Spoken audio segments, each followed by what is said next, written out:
Il Partito Democratico torna alla carica con la proposta di legge per ottenere la doppia preferenza di genere nel sistema elettorale del Friuli Venezia Giulia. Non per niente oggi, in fase di presentazione della proposta, c'erano 6 donne al tavolo assieme al consigliere Francesco Russo, che tale proposta l'ha presentata in più occasioni senza successo. Ci riproviamo con forza perché crediamo che sia un passo ormai ineludibile.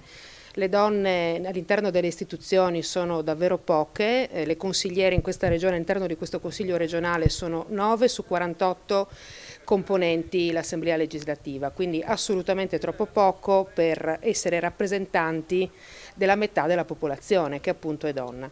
La doppia preferenza di genere nei comuni c'è e ha funzionato, nel senso che si è assistito ad un aumento della presenza delle donne all'interno dei consigli comunali e quindi è venuto il momento di fare questo passo anche rispetto alle elezioni regionali. La richiesta è quella di introdurre nella legge elettorale la facoltà per gli elettori di esprimere la preferenza per 2 candidati della medesima lista, purché di genere diverso.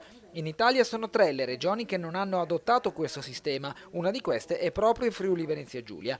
Le 3 proposte avanzate diverso tempo fa dal Partito Democratico con in testa il consigliere Russo furono bocciate dalla maggioranza.